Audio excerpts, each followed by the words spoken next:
in the Galilee on Monday here. It's quite early in the morning, but the news was so upsetting. I'm doing the broadcast from my bed. It was very, very, very red alert. I would say it's the biggest red alert that I know of in years. Okay, I'll tell you what happened. Let me first start by doing some praise. There is no God like Jehovah. There is no God like Jehovah. There is no God like Jehovah. There is no God like Jehovah. There is no God like Jehovah. There is no God like Jehovah. There is no God like Jehovah. There is no Messiah like Yeshua. There is no Messiah like Yeshua. There is no Messiah like Yeshua. There is no Messiah like Yeshua. There is no Messiah like Yeshua. There is no Messiah like Yeshua. There is no Messiah like Yeshua. Okay. Coincidentally, Biden and France gave Ukraine together, I guess, at the same day, which would have been yesterday, in America, permission to use long range missiles given to Ukraine deep inside Russia. Now, previously, the UK had given long range missiles to Ukraine and gave them permission, but it never really was acted on because Biden didn't want it. And Germany also gave them long range missiles and said they could use it deep in Russia, but Ukraine never acted on it. Now they're going to act on it. All right? So, what does this mean? Well, one of the missile setups that they got is called an ATACM from America. It's a pod. It means it probably launches 6 or 8 missiles. I mean, possibly only four, maybe 10 or 12, but I would say 6 or 8. And they go about 190 miles, 300 kilometers. This should give them plenty of opportunity to hit St. Petersburg and Moscow. Now, Ukraine may start hitting apartment buildings and malls, but because Russia does that, and Zelensky's got the stomach for it. But I think they're going to more or less start hitting military targets. But that could expand into airports, not just military airports like Moscow International Airport, you know. It could expand into factories that make war equipment.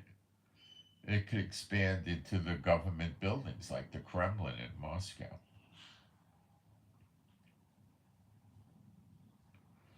So you have 4 countries so far that have given Ukraine long range missiles with permission to use them deep into Russia, which is going to be acted upon now because they needed Biden to do it. And you've got UK, Germany, France, and America, 4 rather substantial countries. Is this a red line for Putin?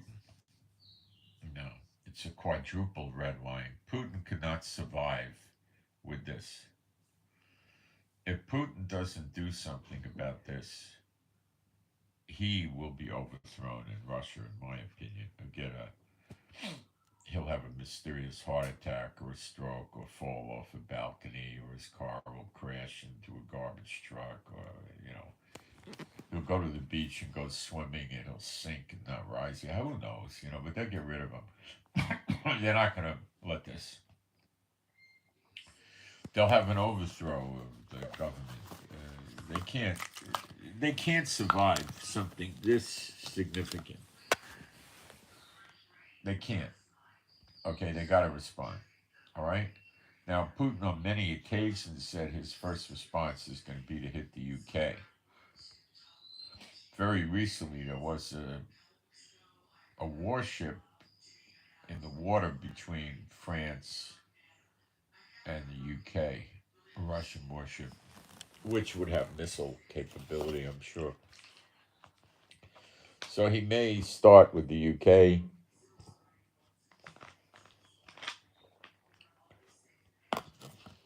He may start with Poland, which is the country used to transfer weapons into uh, Ukraine. He doesn't like Romania. He has a lot of warships in the Baltic Sea. He may start up there.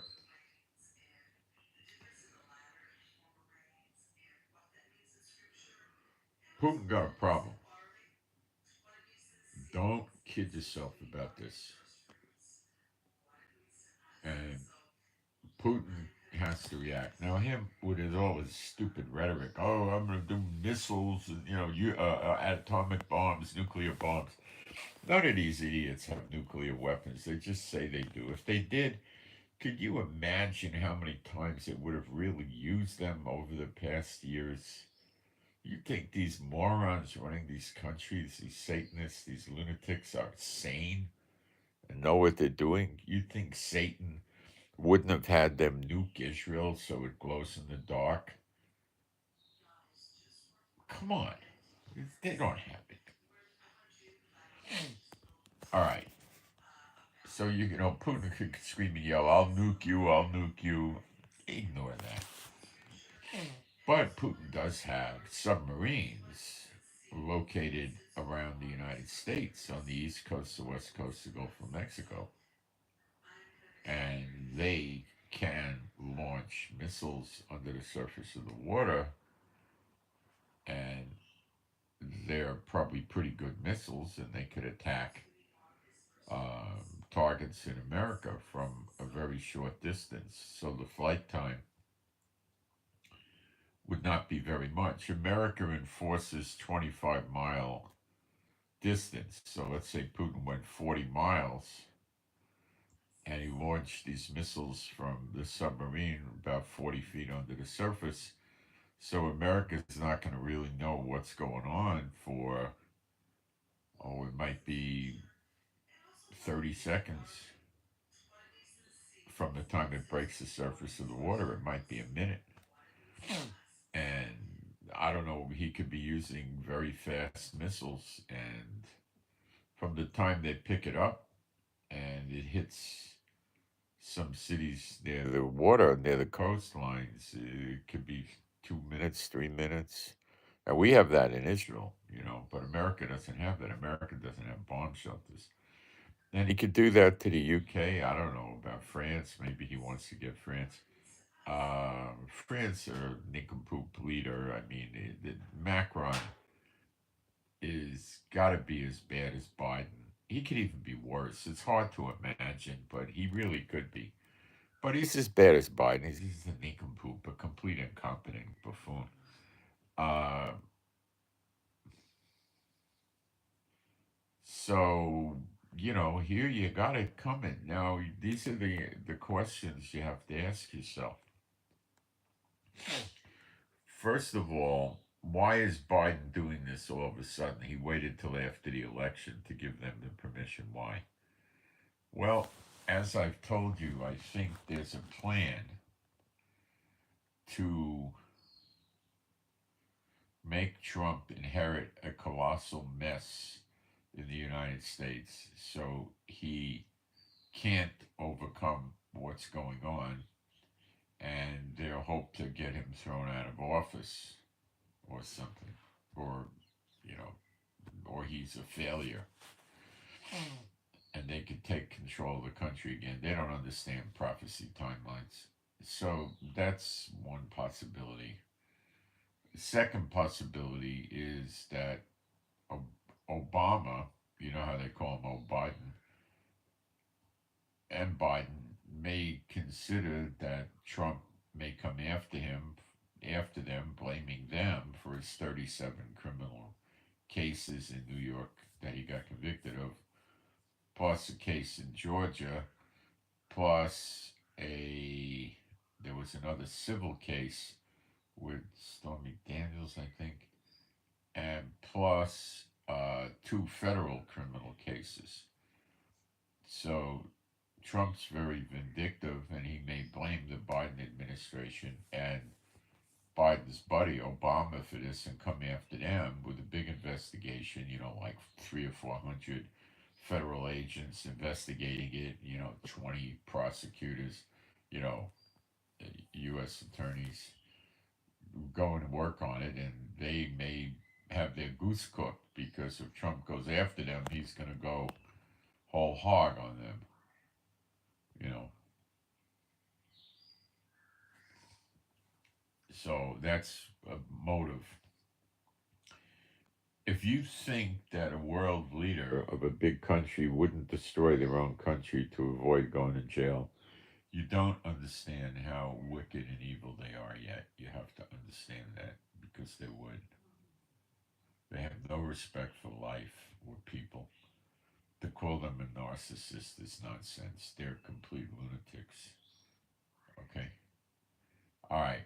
Now look what Hitler did to Germany. Everybody, Hitler was such a great guy. They hate Jews and stuff, right? He destroyed Germany. He made stupid moves, trying to be the king of the world. And do you think Satan had anything to do with it? The king of the world that wants to exterminate all the Jews? Duh. Okay, so let's move on. North Korea yesterday prepared their artillery, of which is a massive amount.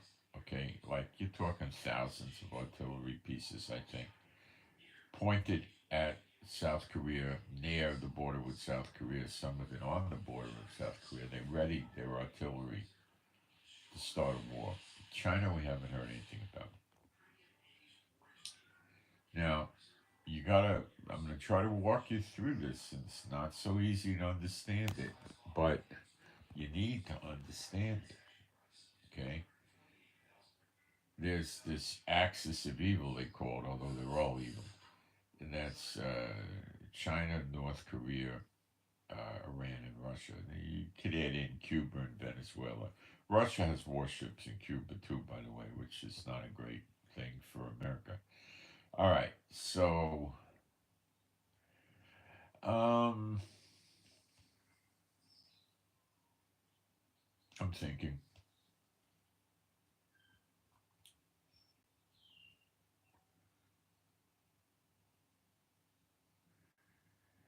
You, they got this BRICS thing going, and as I've told you many times, BRICS is designed to bust out and bankrupt the European Union and the United States.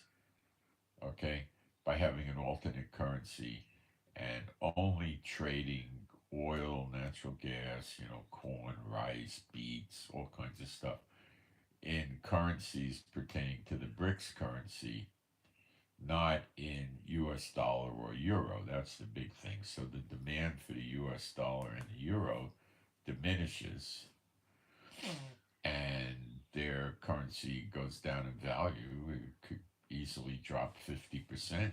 It could drop 65%. It could drop 35%. But it's not going to drop 5 or 8 points. It's going to be way more. Way more. Okay? And that's going to make lifestyle in America and Europe horrible. It's already horrible. They're going to make it triple horrible and break the back economically of America and Europe and win the war without firing a shot. That's BRICS' plan. Okay? Now, um, Europe doesn't want this because they're going to suffer. So they could be pushing Biden into this. In other words, who do we know that granted already long range missile permission to Russia? We know that Germany did it, France did it, the UK did it. Now, I don't know about other countries doing it, but they probably one or two others will join in now. Probably Poland and Romania and maybe Italy. Several will join in. So Russia's going to get a pelting. What Ukraine's going to do if Russia doesn't check against this is they're going to hit and attack all the Russian military bases, weapons depot, oil refineries, oil storage, airports, bridges, airfields, aircraft, military storage, uh, even roads, maybe, going in about 200 miles into Russia. So Russia's not going to be able to feed their troops in Ukraine anymore with not just food, but, ammunition, missiles, fuel, electronic devices, everything a military needs to keep fighting.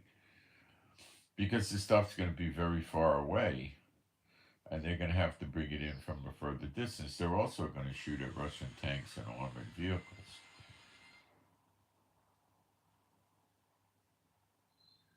Okay, when a big missile hits tanks, tanks don't do so well. You know, an anti-tank missile is, I don't know, maybe 5 or 8 pound warhead or something like that. But you start talking about missiles coming in with 75, 150 pound warheads, the tank armor doesn't do much good. But Russia's going to be in bad shape because they're not going to be able to keep their supplies near the line with Ukraine. And this is going to encourage Ukraine to increase that swath of land, 135 square kilometers, that they've already been occupying in Russia for months, 2 months, 3 months. And Putin's not been able to drive them out of that. They'll put these long range missiles in there, and then they might not be going 190 miles. They might be going 250 miles. They'd definitely be able to hit St. Petersburg and Moscow, two of the biggest cities. Moscow's the capital. On a 10 scale, 10 being the worst, the problems Putin is facing now are, I would say, an 8. All right. The only way Putin is really going to be able to stop this is to mobilize a major portion of his country's military and bring it into Ukraine. And what I'm talking about is maybe 2, 3, 400 aircraft, okay, 6, 8, 900 tanks, hundreds of towed artillery, and probably something like 250,000 soldiers total, and missile launchers, and just go 24/7 and annihilate Ukraine. And I'm not so sure that NATO's going to let them do that.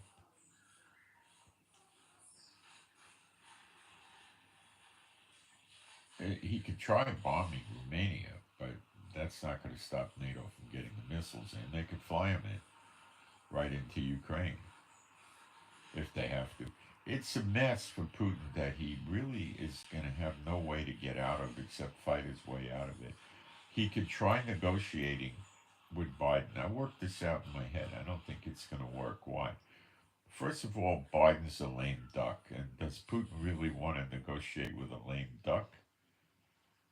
And how long is this going to take? Zelensky's not going to give any territory back. You could drop that idea.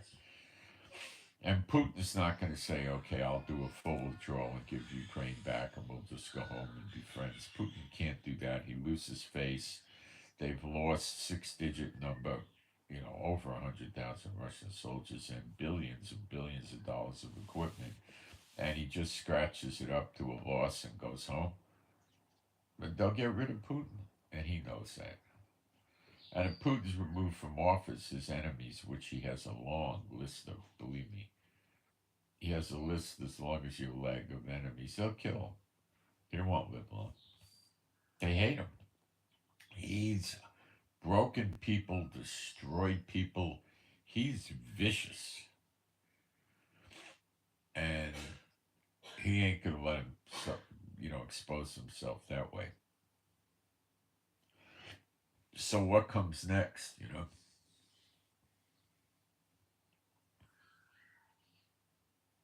Now, this is the scary part. I suppose you could say scary, but it's just prophecy being fulfilled.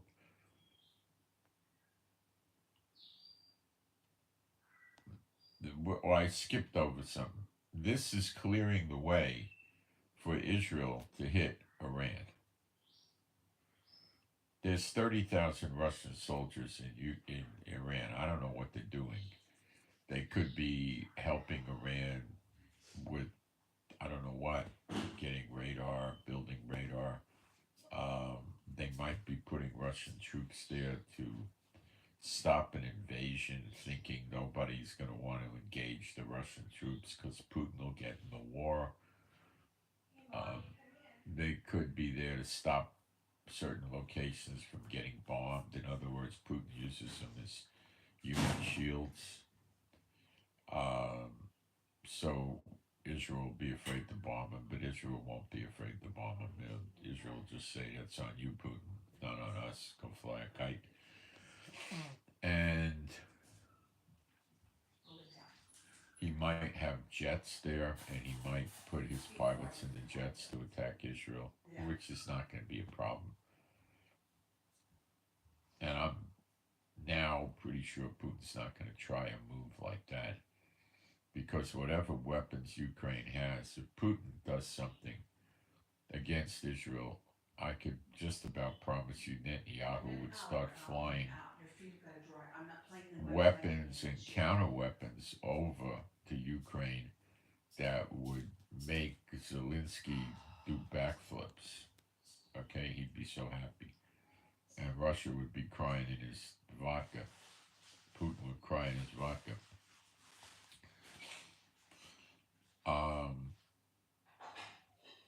I mean, we could do Iron Domes and stuff like that, but we got more aggressive things we could give them. Like Delilah missiles that hone in on radar and blow the radar up so they can blow all of Putin's radar up. That would be enough right there. Putin without radar, and then the long-range missiles come in. What is Putin going to do? Well, talking about what Putin did, he already flew to the Ural Mountains yesterday. That's where they have their... It's like America, I think, has it in Wyoming, where they have, fortresses inside a big mountain. Well, Putin has a similar thing over there, too. He probably has a nice little 5,000 square foot residence with a swimming pool, jacuzzi, a gym, a movie theater. I don't know, but he may have all that stuff. Who knows? And also, a lot of the top brass in the military also flew to the Ural Mountains yesterday, so I'm told. And that means they know what's coming. Okay, now why is Putin out of the Iran situation now? Because he can't afford to be in the Iran situation. Putin's military's been run down, downgraded, ran out of equipment, ammunition, tanks, soldiers, and everything in this Ukraine fight. He can't start gearing up for a fight in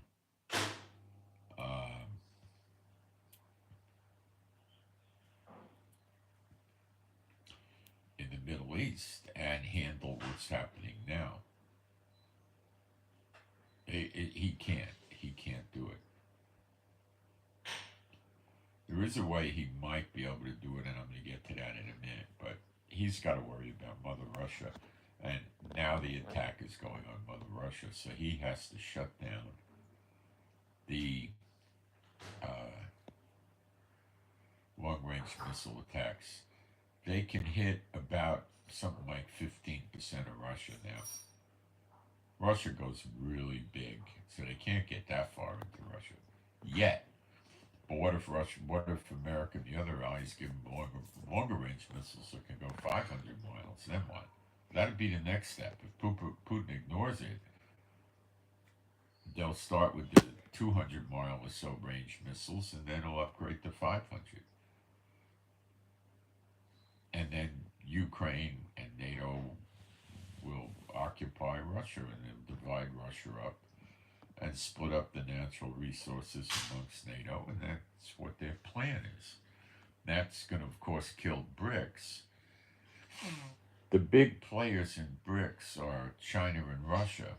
I'm sorry, China and India, but they're consumers of oil. They don't sell it. Iran, Russia, and of course the UAE to some extent.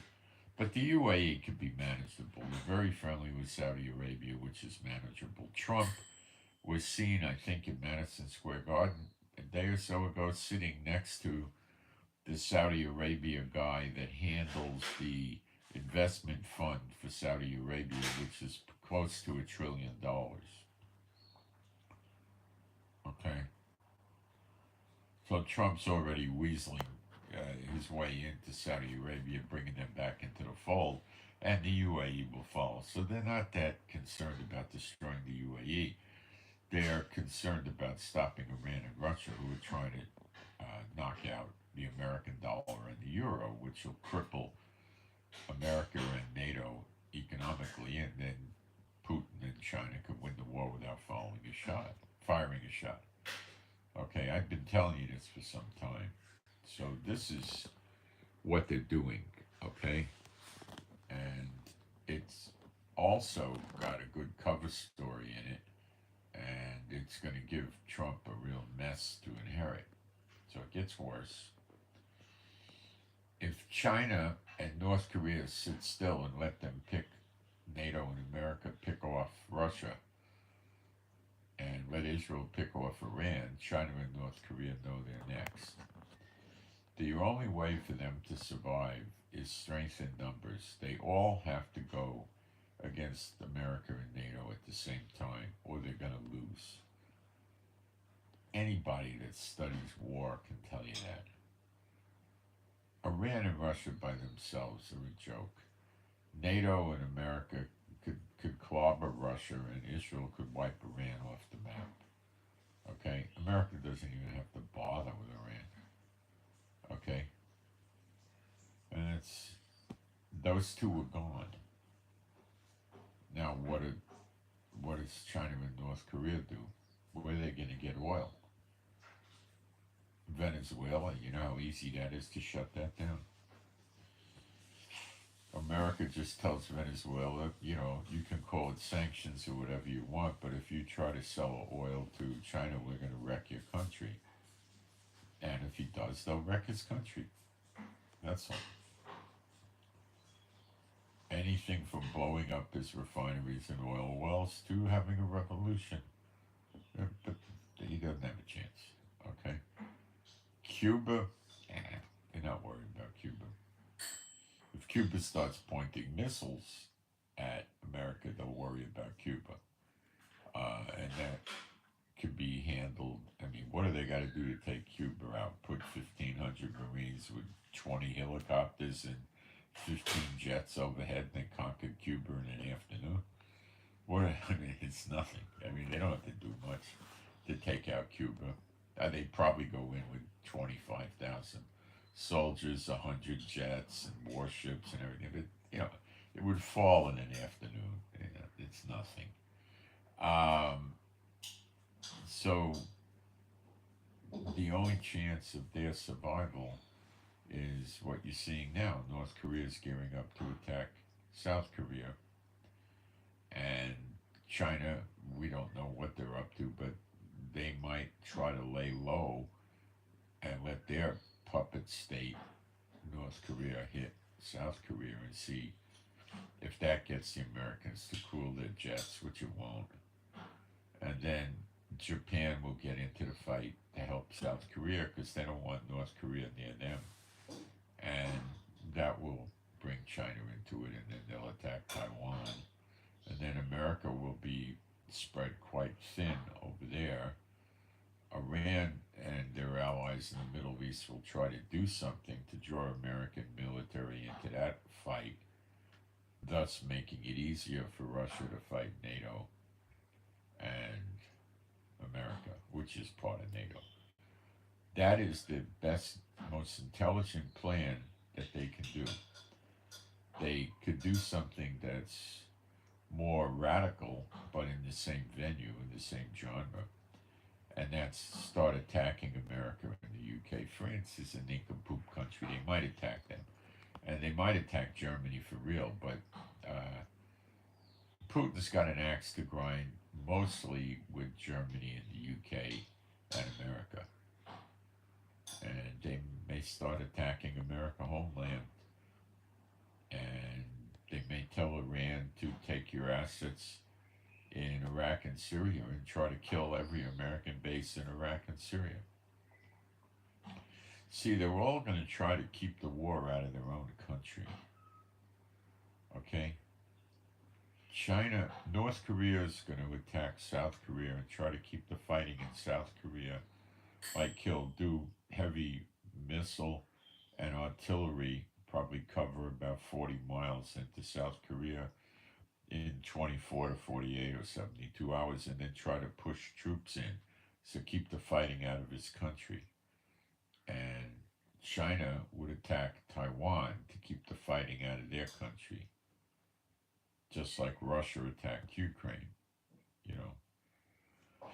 So they will probably try to bring the fight to the UK and America, and they could hit France. They could attack France from the Atlantic Ocean, easy enough. Macron's a moron. You know, he won't know what to do. Germany could fight. They don't have a lot of resources, but they could fight. NATO, they've softened Russia during this Ukraine war thing substantially. And NATO's not that big, but Putin's been whittled down to size. So China and North Korea can go to help Putin massively, like start putting hundreds of thousands of troops into Russia, hundreds of tanks, hundreds of aircraft, missiles, artillery, ammo, everything, right? And bolster Russia up. But I don't think that's a wise plan, and I think China, maybe not North Korea, but China's smart enough to know that. Because it's just going to be more of the Ukraine-Russia thing, and it's going to whittle down their troops and their military resources steadily and weaken them, and they know that. So the best thing for them to do is to open up new fronts. And doing that is not going to stop Russia from receiving long-range missiles into their home territory. That's still going to continue. And there's going to be destruction. Russia doesn't have good anti-missile systems. They don't defeat the incoming missiles. So he's going to take tremendous damage with or without the Chinese and North Korean troops. So, and it's going to be very difficult for China and North Korea to maintain all the way over there in Russia. The best thing is to fight in their home front, in their backyard, which is going to make America have problems maintaining the war there because it's so far away. They could hit Hawaii. Hawaii is an easy mark as well. But I think this is showtime. I could be wrong, but I think it's showtime. I could be wrong. I think you're going to see Jeremiah 49 come to pass probably first. I'm not sure, but I think so. I can't guarantee it, which is the fall of Yemen is going to go down, and Jordan is going to join in with Saudi, with Iraq, Syria, and Iran. Well, they'll take it over, and they go down. And I would think Jeremiah 49 has some relationship to Zechariah 12, and because Syria and Jordan are on the borders of Israel, so it has to be tied together, I think. And then comes Russia. Now everybody says Russia's in Gog and Magog. It is, but it's not called USSR. It's not called Russian Federation. It's a piece of geography that's referred to in Gog and Magog, which is way down the road.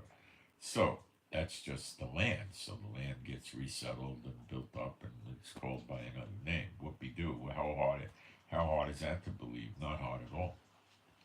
Never says Russian Federation, and it never says USSR or anything like that. So let's understand that. So what's the time frame on things like this? I really don't know, but I think Zelensky's going to be in a real hurry to do it. Um, we just got to watch, and we got to see. Putin negotiating with Biden, a lame duck, when Trump is coming in, doesn't make a lot of sense to me. Additionally, Zelensky and Putin have to come to terms. Now Zelensky's got this new tool. He's going to negotiate much harder against Putin than he ever did before.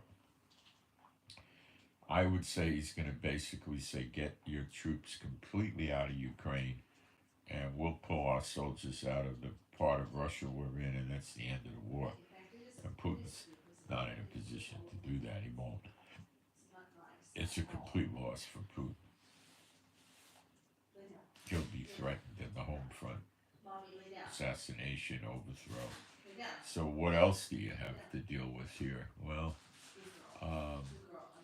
the negotiations, Putin may try to pull, let's have a ceasefire during the negotiations. Maybe they'll fall for that, but I don't think so. That's like Hamas and Hezbollah nonsense. Putin may try to drag this out until Trump gets into office because he thinks Trump will give him a piece of Ukraine. I'm not so sure that there's going to be any kind of peace thing going on here. I think it's just going to be gung-ho fight. In the event there was a negotiation and they did reach a deal, then Congress has to ratify it. So how long would it take for them to reach a deal, go back and forth and ratify it? Ukraine's got to get their parliament to approve it. Then Russia's got to get their parliament to approve it. And they're going to want concessions from Biden, like no more weapons to Ukraine, which they're not going to get. So maybe Biden doesn't have to approve it. Just Ukraine and Russia do it. But I'm not thinking it goes there. Prophecy doesn't show us this type of thing happening, although we don't have any clear prophecies regarding Ukraine and Russia. It could happen, but I'm not leaning on it. I mean, because it doesn't help America, because then Putin just goes back with Iran and they continue to destroy America and Europe with BRICS. So what's in it for America and NATO? Nothing. They don't care about Ukraine one way or another. They care about Russia. And Israel wants Iran bad. So we're still whittling Hezbollah down to size, so that's going to continue a little bit longer, I'm afraid. I wish it was over already, but it's not. So that's basically what I got. I may do some updates later during the day, I don't know. This is way more important than anything else I picked up in the news. And I think this has a short fuse on it. I don't think this is going to drag on for weeks and months. This is, I believe that a lot of these long-range missiles are already in the possession of Ukraine and have been for a while. And Ukraine's a good puppet state. They tell him don't shoot deep into Russia. He says okay, and he doesn't. But he sends drones there. He does do that. So I will do what I can to keep you updated on this. So there's so many pressure spots now.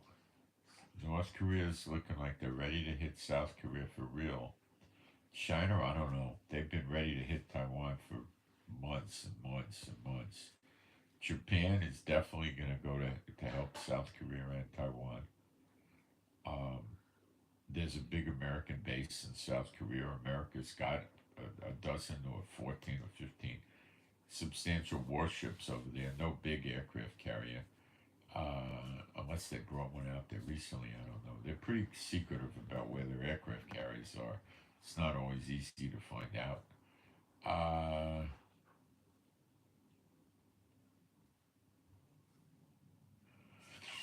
so that whole theater could, the best bet for China, North Korea, Iran, Russia, Cuba, Venezuela, is to attack America and NATO all over the world at the same time. And that way they have a very substantial chance of winning. Plus, you got the sleeper agents in America and they could easily launch missiles. You got to pay attention to Revelation 17. Mystery Babylon the Great is that great city, which is Washington, D.C.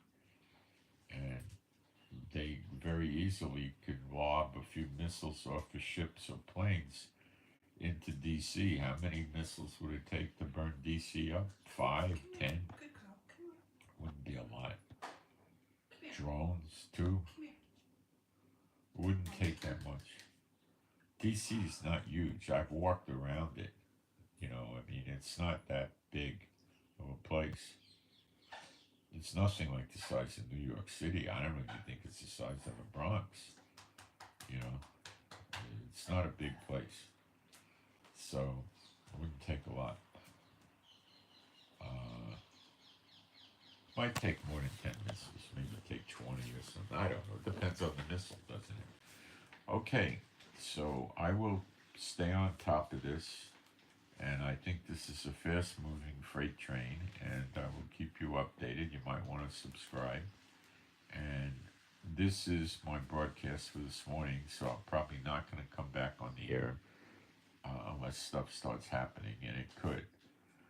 Remember, this is the open door for Israel to bomb Iran, because if Russia decides he wants to do something,